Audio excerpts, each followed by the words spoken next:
"Don't look, I'm not dressed," Marina whispered from under the rough quilt, her voice trembling like dry leaves in the wind. Anthony lifted the edge instinctively and froze, not because of the nudity he expected to see, but because of the intricate pattern woven into the fabric, a design of red and blue threads that only revealed itself when the dawn's light hit it just right.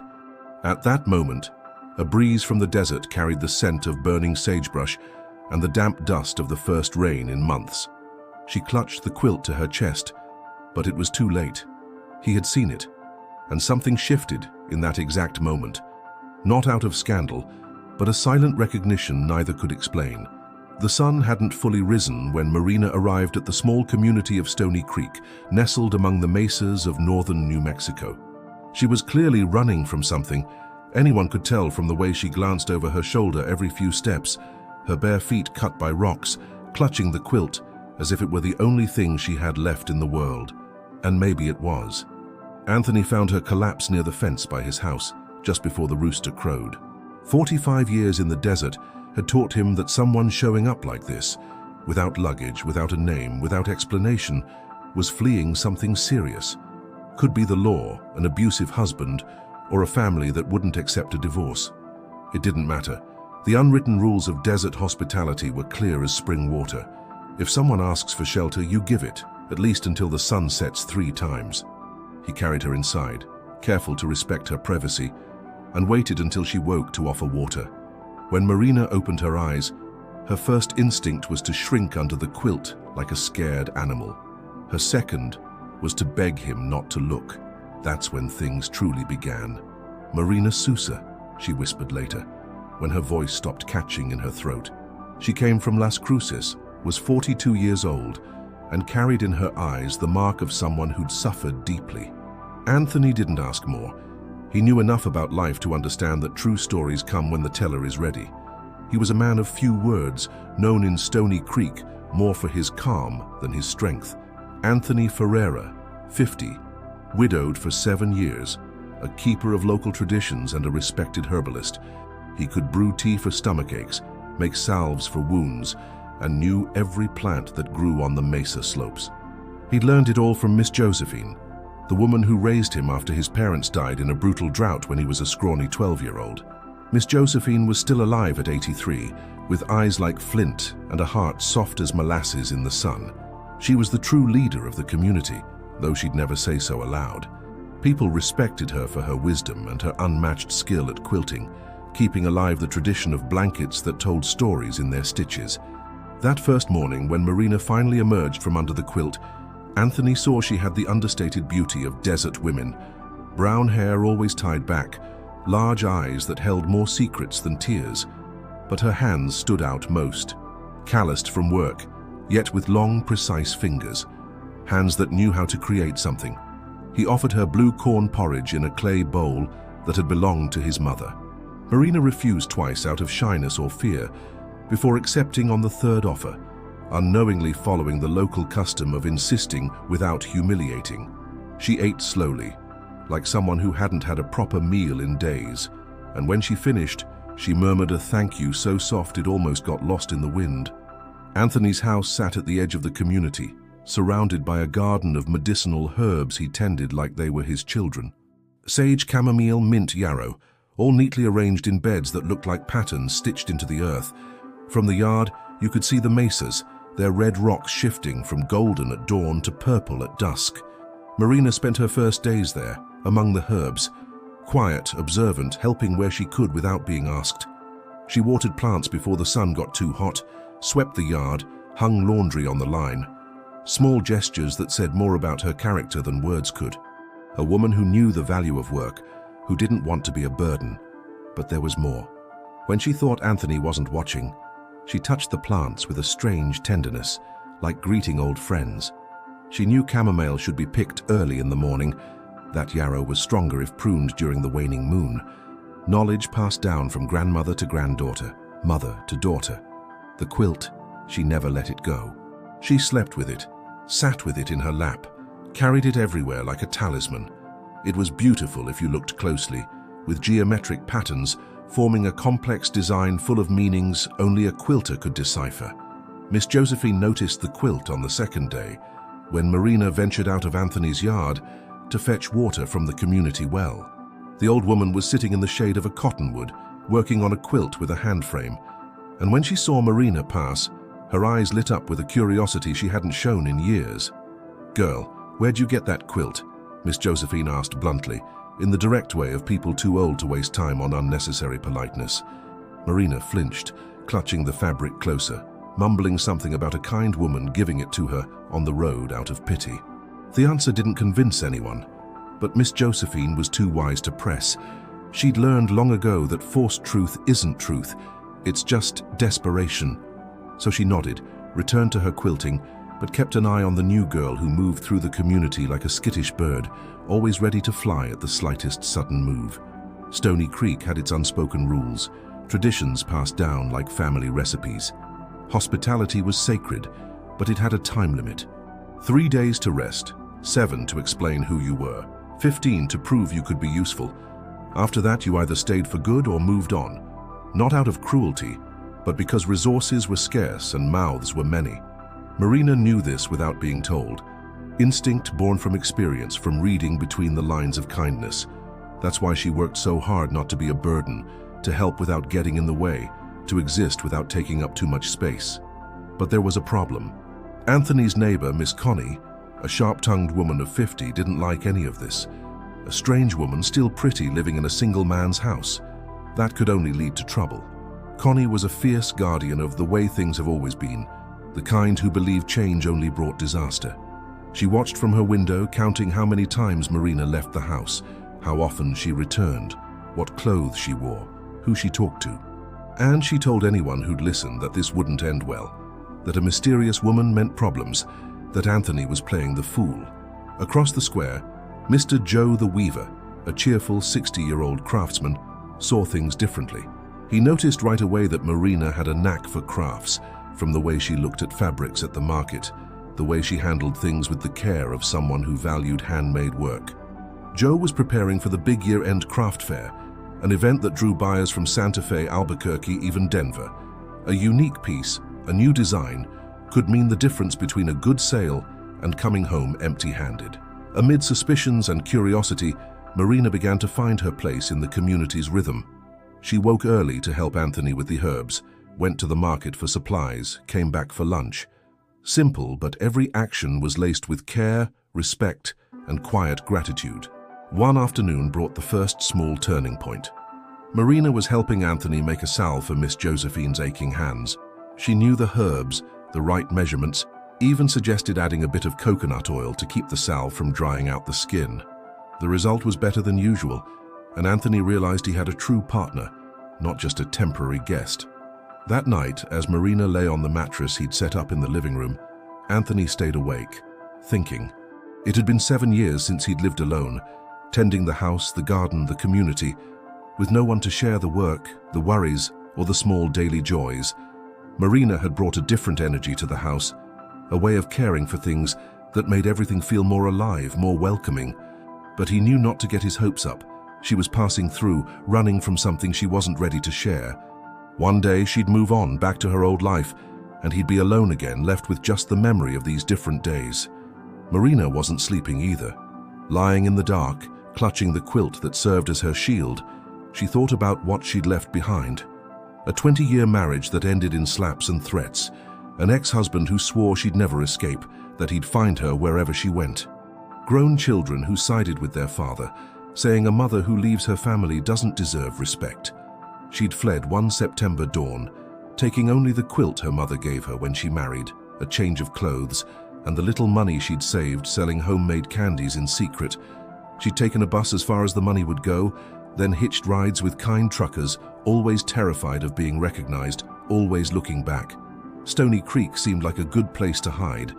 Too small to draw attention, too far from the city for her ex-husband to bother looking. But she knew she couldn't live off others' charity forever. She needed to find a way to support herself, to build a new life without depending on anyone. The quilt was her only link to a past worth remembering. It had been woven by her grandmother, a wise woman who taught Marina her first embroidery stitches when she was a girl. Miss Francis, who died when Marina was 16, left her the quilt and a promise that one day she too would learn to weave stories in thread. That promise never came true. Marriage came early, children soon after, and Marina slowly buried her girlhood dreams under the weight of being a wife and mother. Now at 42, alone in the world, she felt that old longing stir again, an itch in her hands that only calmed when she held a needle and thread. The next morning, Miss Josephine showed up at Anthony's house carrying a canvas bag. Inside were skeins of colored thread, knitting needles, and scraps of fabric. A silent invitation, a subtle test. If Marina knew how to work with her hands, here was her chance to prove it. Marina took the threads with reverence, like handling a sacred relic. They were cotton, some dyed with natural hues that gave soft tones, others bright with store-bought dye.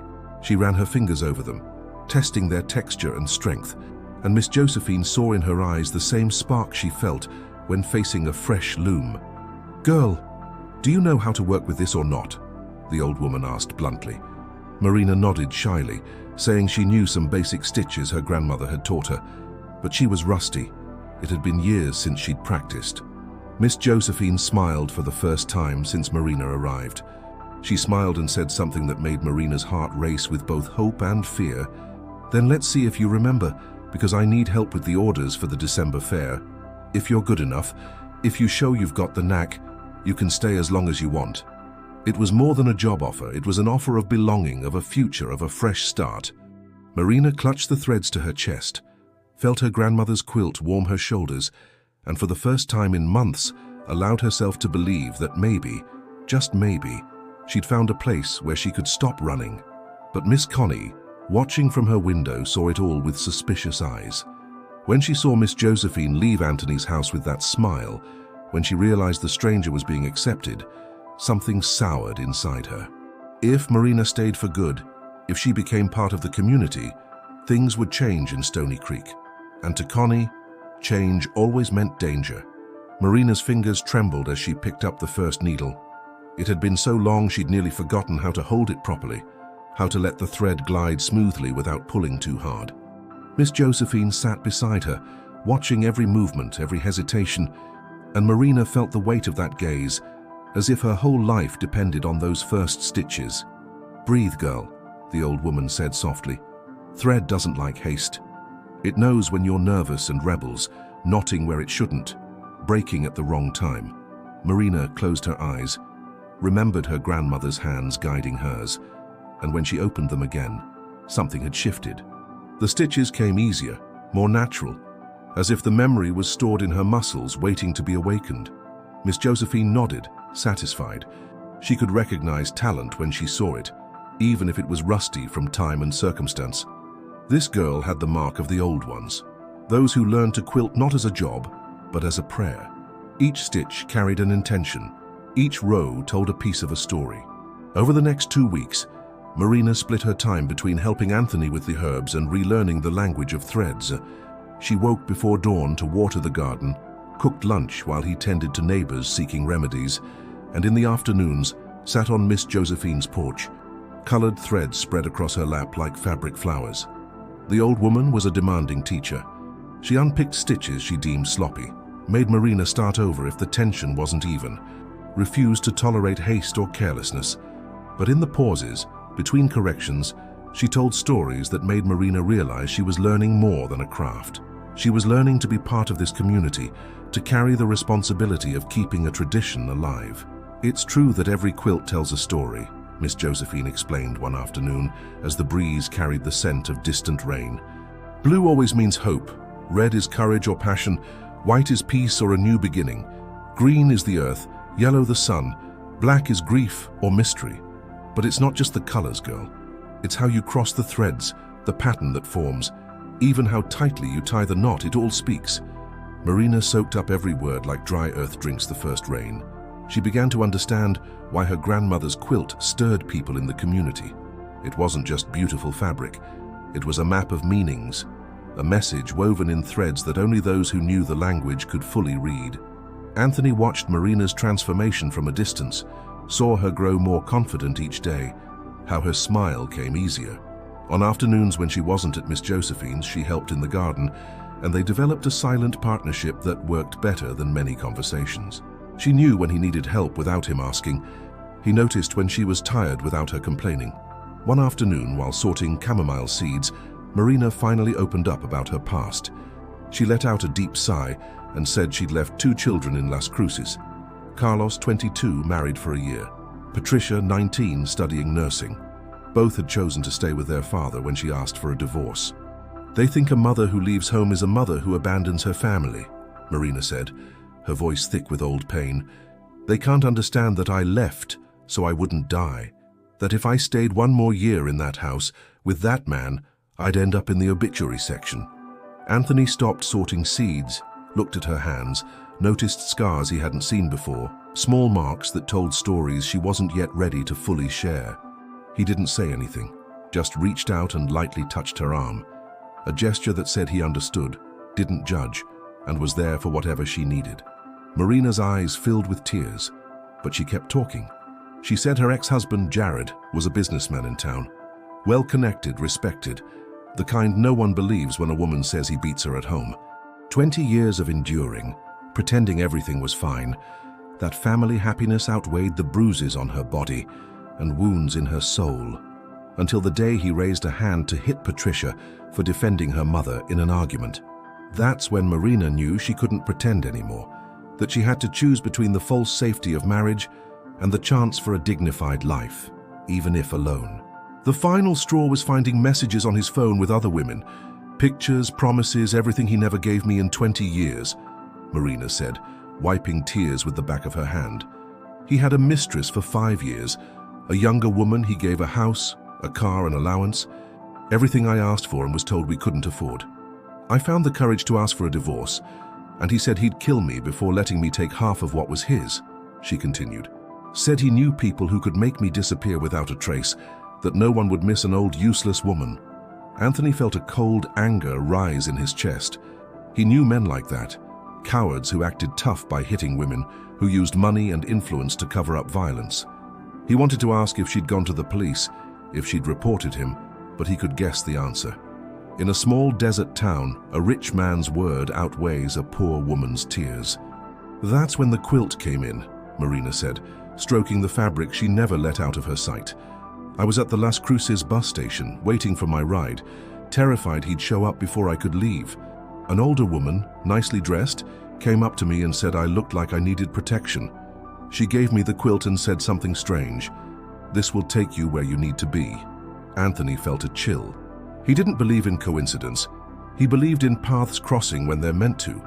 In that moment, he understood Marina hadn't arrived here by chance. She'd been guided in some mysterious way to a place where she could start over. But while they talked in the garden, Miss Connie was scheming next door. She couldn't accept that the stranger was being embraced by the community, that Miss Josephine had taken her under her wing, that Anthony seemed more and more interested. It stung her pride, made her feel she was losing her place in the local hierarchy. Connie was a widow of 10 years, married to the community's former leader, a respected man who died of a heart attack at 55. Since then, she felt entitled to weigh in on everything in Stony Creek, to be consulted on big decisions, to keep traditions exactly as her husband left them. Marina's arrival upset that balance. The woman didn't ask for Connie's opinion, didn't bow to her unofficial authority, and worst of all was winning over Miss Josephine, the only person whose opinion truly mattered. This couldn't go on. So Connie decided to dig into Marina's past. She had a cousin in Las Cruces, a gossip who knew everyone in town. She called her on a Thursday afternoon, saying she wanted to know about a certain Marina Sousa, who'd shown up fleeing her husband. The cousin called back within 2 days with information that made Connie's eyes gleam with malice.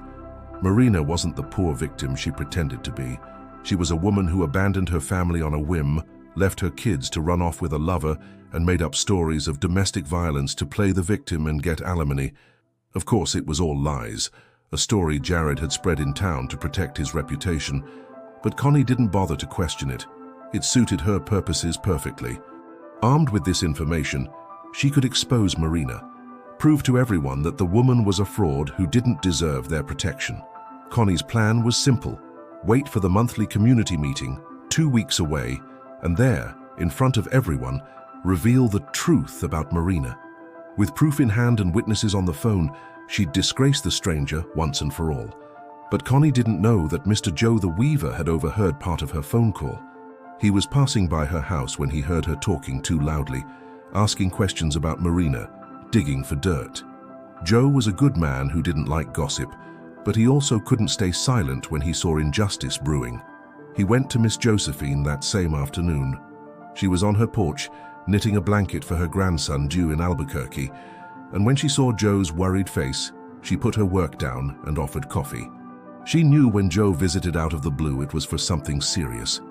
"Miss Josephine, that Connie's been asking questions about Marina," Joe said plainly. "I heard her on the phone, talking to someone in Las Cruces, trying to dig up dirt on the girl. I don't know what story they're telling there, but from how she sounded, it wasn't good." The old woman grew thoughtful. She'd known Connie for decades, knew she was a resentful woman who didn't take kindly to losing her spotlight. But she also knew Marina carried secrets, parts of her past she hadn't fully shared. The question was whether those secrets changed who Marina truly was. At 83, Miss Josephine had seen all kinds of people pass through Stony Creek. She could spot genuine kindness when she saw it, and Marina had that unmistakable mark of someone who'd suffered greatly but hadn't let it harden her heart. Whatever story was being told in Las Cruces, she knew it wasn't the whole truth. Still, she decided to talk to Marina before the community meeting, not to judge her, but to prepare her so she wouldn't be blindsided if Connie caused a public scene. Justice only exists when both sides can defend themselves, and Marina deserved a chance to tell her story before being condemned by accusations she didn't even know were coming. That night, after Marina finished helping Anthony make a salve for Miss Maria, the community's elderly healer, Josephine, called her to the porch. The sky was starry, the cool night air carried the scent of night-blooming flowers, and the two sat in rocking chairs that had belonged to Josephine's late husband. "Girl, I need to tell you something," Josephine began, choosing her words carefully. "Some folks here aren't happy about you being around, and they're asking questions about your past.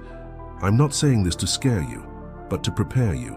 If there's anything you think I need to know before others come telling me, it's best you speak now."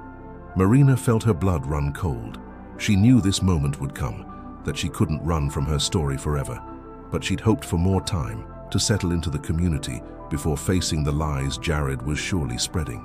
So she told everything, from the first slap 3 months after her wedding, when she was pregnant with Carlos and spilled juice on the dress shirt Jared needed for an important meeting.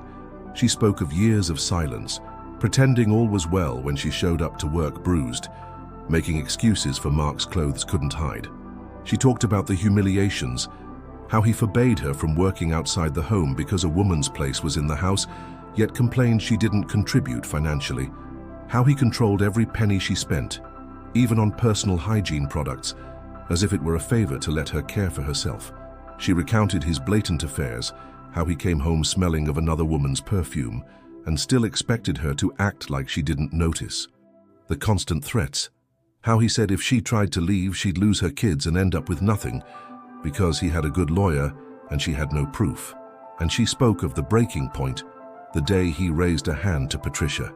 That's when she knew she couldn't stay silent anymore, that if she did, she'd be condemning her daughter to the same fate. She chose to risk dying free over dying bit by bit, beaten in silence at home. Miss Josephine listened without interrupting, without judging. When Marina finished, the old woman reached out and held her hand, a simple gesture worth more than 1,000 comforting words. She knew she'd heard the truth. Truth has a different weight than lies, sounds different in the air, leaves a different mark on the listener. "Girl," Josephine said after a long silence, "I don't know what story they're telling about you in Las Cruces, but I know courage when I see it. What you did leaving that situation wasn't cowardice. It was the bravest thing you could have done." Marina's eyes filled with tears. It had been so long since anyone spoke words of support, she'd almost forgotten how good it felt to be understood. There on that porch under the desert stars, she finally realized she'd found not just a place to hide, but a place to truly start over. But while they talked, a shadow moved behind Connie's window. She'd seen Marina go to Josephine's house and couldn't resist trying to eavesdrop. She caught only fragments of the conversation, words that confirmed her suspicions that Marina was hiding something. What Connie didn't know was that Anthony couldn't sleep that night either and had gone out to walk in the yard. He saw her shadow at the window, realized she was spying, and it deeply unsettled him. He'd known Connie for years, knew she could twist any information to suit her own ends. The next morning, Anthony woke determined to act. He couldn't let Marina be ambushed, couldn't let lies destroy her chance at a new life. But he also knew confronting Connie directly would only make things worse, giving her more fuel for gossip. The solution came from an unexpected source. Miss Josephine arrived at his house right after breakfast, carrying a bundle of fabrics and a mysterious smile. She'd had an idea overnight, a plan that could fix everything at once. "Anthony," she said, settling into the rocking chair on the porch, "this girl needs protection, not just a place to sleep or work to do, real protection, the kind our people recognize and respect, and I know exactly how to give it to her." What followed was a revelation that changed the course of the story. Josephine opened the bundle and showed Anthony an old quilt, stored for years at the bottom of a chest.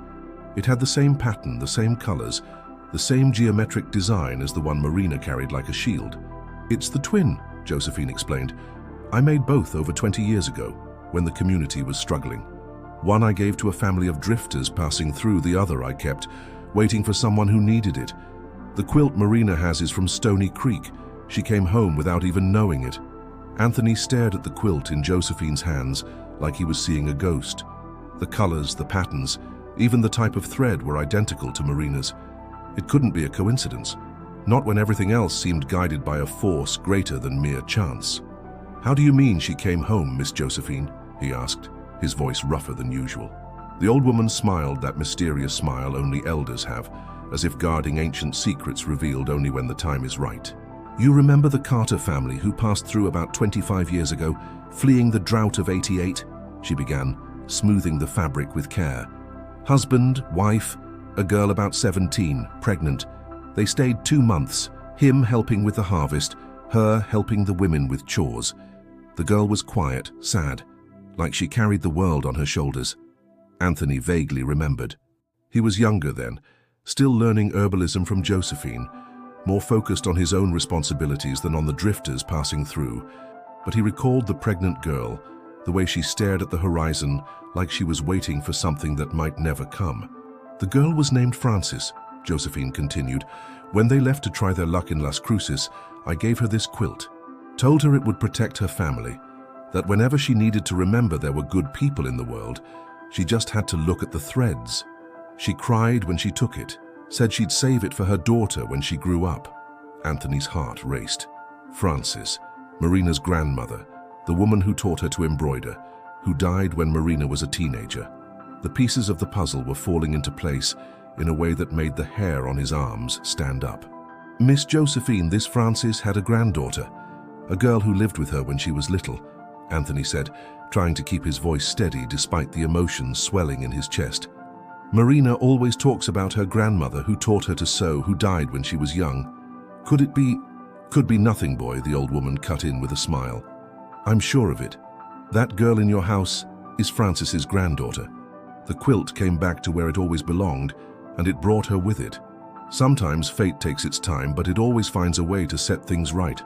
At that moment, Marina appeared on Anthony's porch, carrying a basket of herbs she'd picked to dry. She saw them talking and approached, curious about the seriousness of their conversation. When her eyes fell on the quilt Josephine was holding, she stopped dead, as if she'd been punched. Where did you get that?" she whispered, the basket slipping from her hands, spilling chamomile and sage across the porch. "It's exactly like mine. Exactly." Josephine stood slowly, holding out the quilt for Marina to touch. "It's the same because they're twins, girl. I made both over 20 years ago for a family that passed through here, a family named Carter." Marina clapped a hand to her mouth, tears welling in her eyes. Carter was her grandmother's maiden name, Frances Carter, who married John Sousa and moved to Las Cruces when Marina was a baby. She'd always known her grandmother wasn't from the city, that she came from somewhere in the desert, but never knew exactly where. "My grandmother," Marina breathed, touching the fabric with reverence. "She was here. She knew you." "More than that," Josephine said, pulling Marina to sit beside her. "She helped our community when we needed it, worked side by side with our women, was family for 2 months. When she left, she took a piece of us with her. Now you've brought it back. The revelation changed everything. Marina wasn't a stranger who'd arrived by chance. She was the granddaughter of someone loved and respected in the community, blood of good people, heir to a story that tied her to this place deeper than anyone imagined. Anthony looked at Marina with new eyes, seeing not just the brave woman he'd come to admire, but the continuation of a story that began decades ago.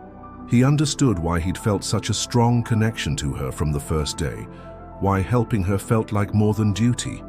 It felt like destiny. But while they uncovered the ties binding them to the past, Miss Connie was finalizing her plans to destroy Marina's future. She'd spoken again with her cousin in Las Cruces, gathered more evidence of the stranger's bad character, and was ready to reveal it all at the community meeting the next night. The monthly meeting was a tradition in Stony Creek, a time when everyone gathered at Josephine's house to discuss community matters, settle disputes, and make big decisions.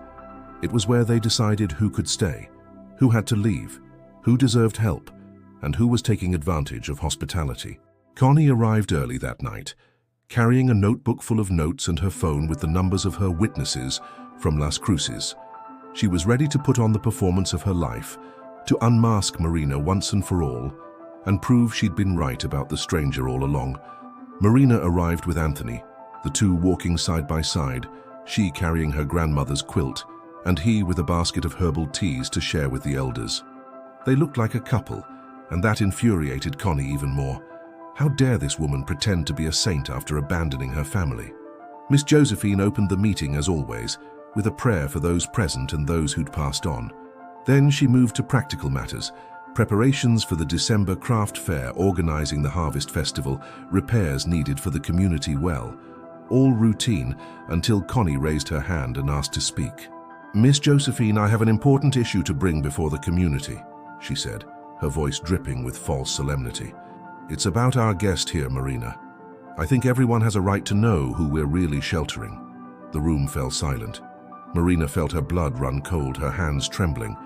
Anthony instinctively moved closer, a protective gesture that didn't go unnoticed. Connie opened her notebook and began reading her accusations. She said Marina wasn't a victim of domestic violence as she claimed, but a woman who abandoned her family to run off with a lover, that she'd made up stories of abuse to scam alimony from her ex-husband, that her own children refused to speak to her out of shame for what she'd done. Marina heard each word like a slap to the face. They were lies, but well-crafted lies, full of details that sounded convincing to those who didn't know the truth. She saw some neighbors' faces change, doubt creeping in where there had been kindness. When Connie finished, a heavy silence filled the room. Everyone waited for Marina to defend herself, to tell her side of the story, but she was paralyzed by the pain of seeing her reputation torn apart publicly, judged without a fair chance to respond. That's when Miss Josephine stood. The old woman walked to the center of the room, looked at every person present, and when she spoke, her voice carried the authority of her 83 years of life and wisdom. "Connie, you've made some serious accusations tonight," she began, her tone calm but firm. "You based them on phone calls with people we've never met, stories told by folks who have reason to smear Marina's name. But let me tell you what I know based on what I've seen with my own eyes." She walked to Marina, placed a hand on her shoulder in a clear, unmistakable show of support. "I saw a woman arrive here hurt and scared, but who never asked for anything but a place to rest. I saw a woman who works from dawn to dusk without complaint, who helps whoever needs it without expecting anything in return, who has skilled hands and a generous heart." Josephine paused, looking directly at Connie. "But most importantly, I saw a woman carrying a quilt made by these hands over 20 years ago, given to Frances Carter when she passed through here with her family. Marina isn't a stranger. She's the granddaughter of people who helped our community when we needed it, blood of good folks, part of a story that started before most of you were born." The revelation hit the room like a bombshell.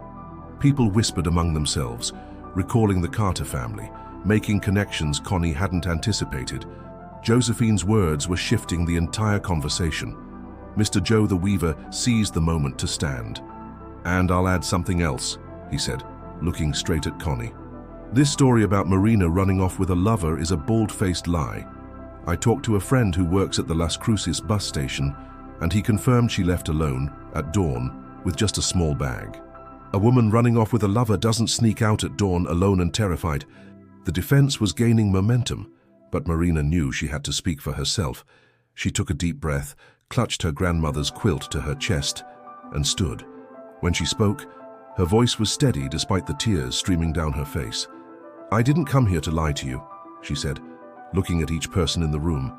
"I came running, yes, but running from 20 years of beatings, humiliation, and death threats. My ex-husband, Jared, spread those lies in Las Cruces to protect his reputation, so no one would know what kind of man he really is." Marina told her story, the years of violence, the blatant affairs, the day he threatened to hit her daughter. She spoke of how her children were manipulated by their father, growing up believing it was normal for a man to hit a woman, that a woman who gets hit deserves it. "I don't expect you to take my word over others," she concluded. "I only ask that you judge me by what you've seen here these 2 months we've lived together. Have I ever lied to you? Disrespected anyone? Failed to keep a promise? If the answer is no, then maybe you can consider that the one lying isn't me." The resolution came unexpectedly. Miss Maria, the community's revered healer after Josephine, stood with the help of her cane, which she'd used for a decade. She was a woman of few words, but when she spoke, everyone listened. "Folks," she said in her hoarse voice, honed from blessing children and curing ailments, "I'm 80 years old and I've seen a lot in this life. I've learned that lies have short legs, but truth has deep roots. Marina may have come here with secrets, but secrets aren't lies. And from what I've seen of her, she's a woman of her word, of hard work, of a clean heart." She paused, looking directly at Connie. Now the one stirring up trouble, asking malicious questions, trying to turn the community against a woman who just wants peace. That's the person doing harm to Stony Creek. Miss Maria's words shifted the meeting's mood entirely. One by one, people began speaking in Marina's defense. They talked about her dedication, her kindness to children, how she never refused to help anyone in need. Connie realized her plan had backfired completely. Not only had she failed to drive Marina out, but she'd exposed herself as the one causing division and gossip. Humiliated, she gathered her notes and left the meeting without another word. Miss Josephine closed the meeting with a formal decision. Marina Souza was officially accepted as a permanent member of Stony Creek, with all the rights and responsibilities that came with it. More than that, she would help prepare goods for the December craft fair, using her weaving skills to create pieces that carried the community's signature. When they left the meeting, it was late. Marina walked silently beside Anthony, still processing everything that had happened. She'd arrived fleeing, expecting only a temporary hideout. Now she'd found more than shelter. She'd found family, purpose, a future. At the doorstep, Anthony paused before saying goodnight. "Marina," he said, his voice softer than usual, "I want you to know that from the first day when I found you collapsed by the fence, I felt you belonged here, not out of pity or charity, because you brought something this house, this community was missing." Marina looked at him, seeing in his face something she hadn't seen in a man's eyes in years. Respect, care, genuine admiration. Not the possessive desire she'd known in her marriage, but something cleaner, more generous. "Anthony," she said softly, lightly touching his arm, "you saved me. Not just that first day, but every day since. You gave me not just a house, but dignity. I don't know how to thank you." He smiled, that shy smile she'd grown to love. "You don't need to thank me. I'm the one who should be grateful. This house was empty for 7 years, and you filled it with life again." They stood there, bathed in the glow of a full moon lighting the herb garden, knowing something important was growing between them. Not the wild passion of youth, but a mature love built on a foundation of mutual respect, companionship, and true admiration. Marina stepped closer, stood on her toes, and kissed his forehead. A chaste kiss, but full of promise. "Thank you for teaching me there are still good men in this world," she whispered. 3 months later, at the December craft fair, Marina unveiled her first collection of quilts made in Stony Creek. They were unique pieces, telling stories in colored threads, of a woman who fled violence and found refuge, of a community that welcomed a stranger and discovered she was family, of a love that grew slowly, like a well-tended plant. The centerpiece quilt, the one that caught every buyer's eye, was woven with the colors of the desert. The white of drought overcome, the gray of dust stirred by the wind, the shy green of new sprouts after rain, the red of the courage it takes to start over, the blue of hope that never fully fades.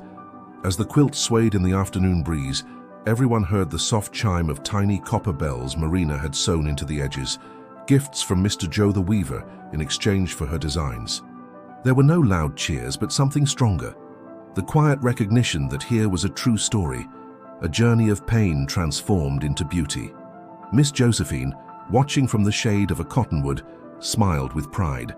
She'd seen many people pass through Stony Creek in her 8 decades, but few had left a mark like Marina, not just for her skill with threads, but for her ability to turn suffering into strength, fear into courage, loneliness into belonging. Anthony stood beside Marina when the last quilt was sold. They'd married in a simple ceremony at the community chapel, with Miss Josephine blessing the union and Mr. Joe playing the accordion. Connie didn't attend, but sent a hand-embroidered tablecloth, her shy way of apologizing for the trouble she'd caused. That night, after the fair's success, Marina and Anthony sat on the porch to sip chamomile tea and watch the stars. She still carried her grandmother's quilt, but it was no longer a shield against the world. It was a reminder of where her journey began. "You know what I realized, Anthony," she said, leaning against her husband's shoulder. "That first day, when I asked you not to look, it wasn't about being undressed, it was about being unprotected, without a place in the world, without an identity. Getting dressed, here in Stony Creek, meant so much more than putting on clothes. It meant weaving a new life." Anthony kissed the top of her head, breathing in the sage scent that lingered in her hair after working in the garden. "And that quilt of your grandmother's, which you thought was just a memory of the past, turned out to be the bridge to your future." Marina smiled, looking at the fabric that had changed meaning over those months. The pattern that once meant only refuge now symbolized home, family, a fresh start. The courage she'd had to ask for modesty that first morning had been the first thread in a larger tapestry, woven stitch by stitch into something beautiful and lasting. There on the porch of the house that was now truly hers, held by the man who loved her, not despite her story but because of the strength she showed in overcoming it, Marina finally understood what the mysterious woman at the bus station had meant. The quilt had indeed led her to where she needed to be. And for the first time in 42 years, she knew with absolute certainty that she was home,